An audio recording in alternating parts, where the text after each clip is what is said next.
Hey guys, Tom Barton from TomBartonSports.com here. We're going to talk a little New York Yankees and the offseason for the Yankees today. What I would personally do and what I think that the Yankees unfortunately will do.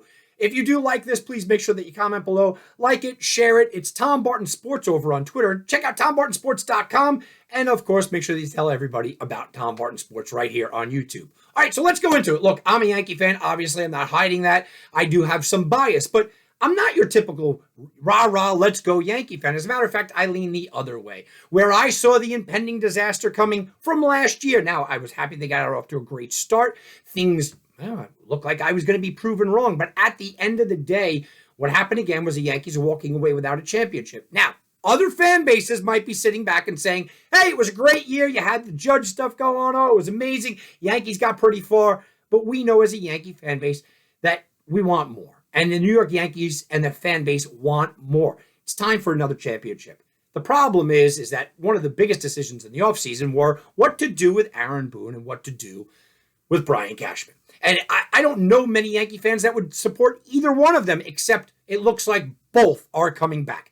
Brian Cashman has been a disaster for years. Brian Cashman does some things nicely and some things well, but overall, he's got a lot of head-scratching moves. And the head-scratching moves are not second call kind of things. It's not Monday morning quarterback type of questions. No, at the time, you're going, why are you bringing in IKF? At the time, why are we paying Josh Donaldson this much money? At the time, you start to question some of the moves. Now, I'm not going to get on him for the Montgomery and Bader move, and I didn't at the time because I understood what was going on. Look, you just can't have Aaron Hicks out there, right? I didn't understand not going after a shortstop if it was, hey, we're going to go and bring up the young kids. Okay, well, you could have put some guys on a one-year deal. Carlos Correa, who I didn't even want, was on a one-year deal. Didn't even dip your toe into the market for a Trevor Story. I know he had a bad year. My point is you didn't give the new kids an opportunity to play. And then you waited until the playoffs and still shuffling things around. This wasn't exactly Boone. This was more of a Cashman problem. Cashman did a lot of things in the offseason, a lot of moving parts, but overall, none of them were really the move. Even in the season, look, I like the Harrison Bader move, even though I know a lot of Yankee fans are upset about Montgomery. Bringing Lou Trevino looked good, but bringing Frankie Montas didn't. Andrew Benintendi, I mean, you could never have predicted that he would get injured. Left-handed bat, I was okay with that. But there was a lot of moves here, guys, that you just kind of scratch your head and say, why did Cashman do it? Then you get into Aaron Boone, who I have interviewed Aaron Boone. I like Aaron Boone as a person. As a manager for this current Yankee team, I don't like him. I think it's too much analytics. It's too much up from the top. And in a lot of ways, they cut off his ability to really manage. I don't know if Aaron Boone can really manage because he's getting his offers, he's getting all of his orders from up high, and he's getting the offers out there for other ball clubs. Are they all coming down? Is there a bidding war for Aaron Boone?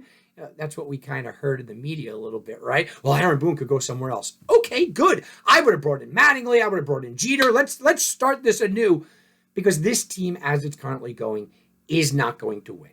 Now, what would I do in the offseason? The big question's Aaron Judge, right? So there is, what do I want to do?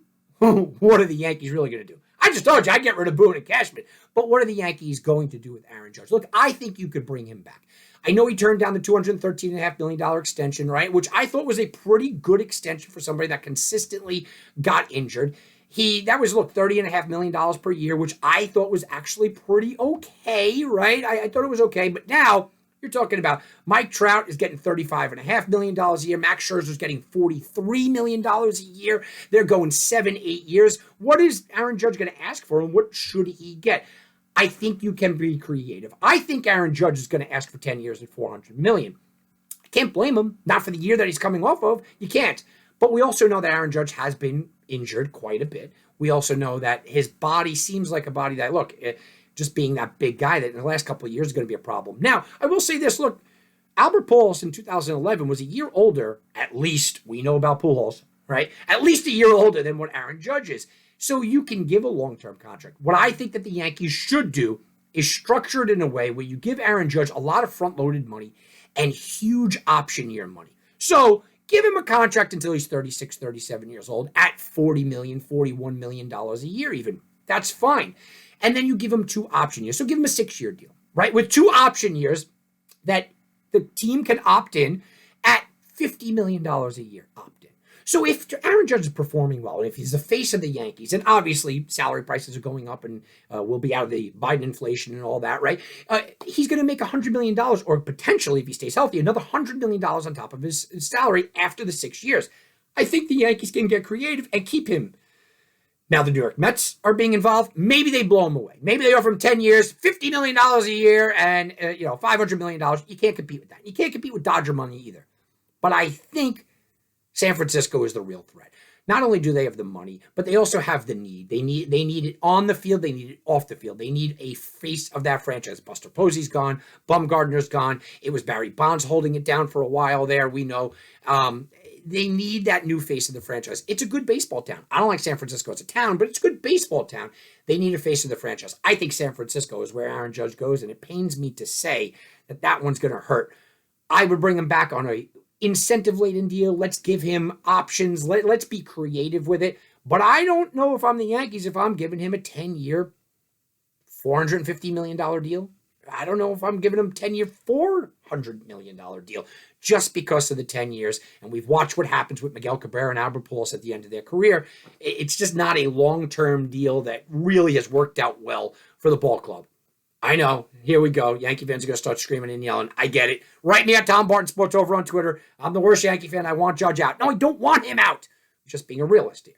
Okay, next up. Well, what about Rizzo? What about Benintendi?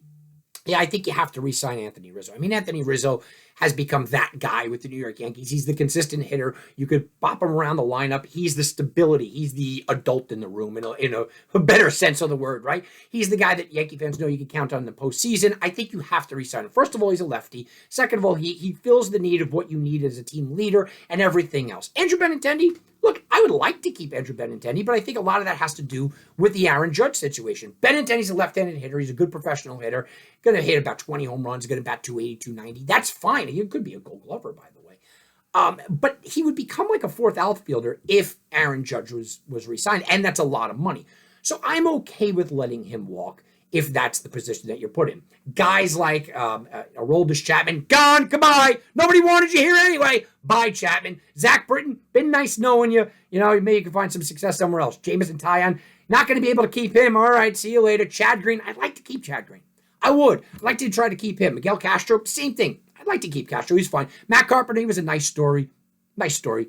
You're gone. No problem there. And somehow or another, find a way to get Aaron Hicks off this team, and I would find a way to get Josh Donaldson off of this team. Get Donaldson, get Hicks off of this team. Donaldson's salary is massive, absolutely massive. If you sign Judge, you got to get rid of Donaldson.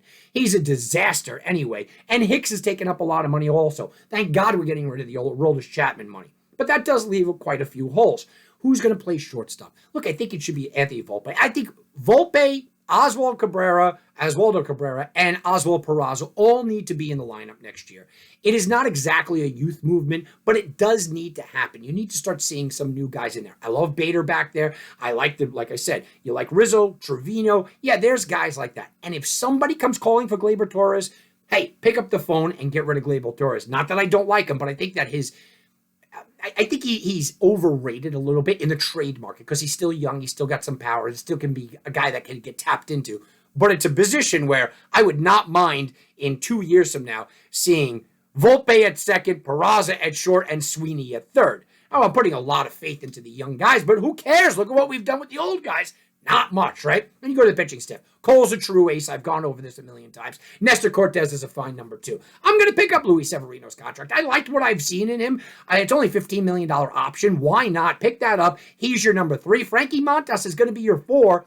Whether you like him or not, he's going to fill into that 4. And I like Clark Schmidt. Give him a chance at the number 5 role, right? That sounds good. We do need a closer, though, guys. And Yankee fans, you're going to need a closer. Clay Holmes was nice. A nice story for a half a year. I don't trust him. Loizac is nice. Don't trust him. Peralta's nice. Trevino's nice. Marinaccio. It's a good bullpen. Michael King might be the closer. It's a good bullpen, but there's still a lot of questions there. And with a lot of questions come, I want a stability guy at the back end of that.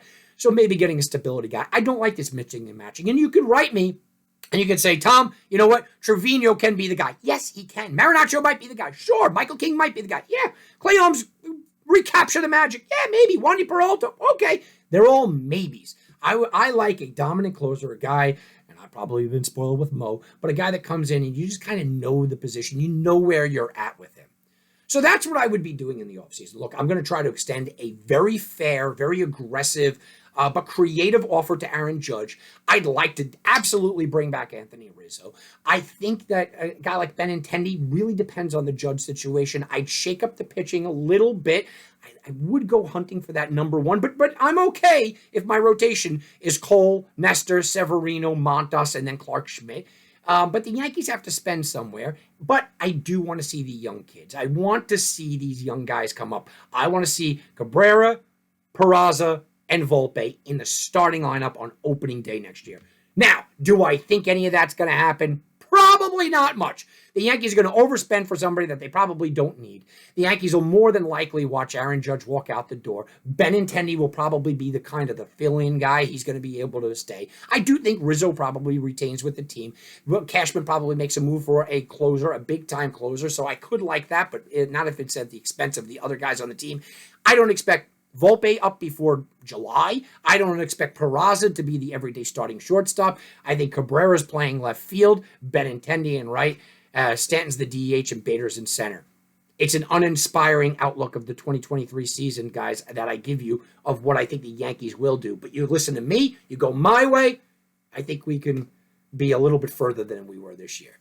All right, guys, that's going to do it for me. Go check me out at TomBartonSports.com, Tom Barton Sports over on Twitter. If you did like it, please press the like button. Write me some comments. Let me know that you liked it. And tell other people, hey, this guy's onto something. Maybe call up Cashman. Call up Boone. Let him know I'm onto something. Have a very good day, everybody.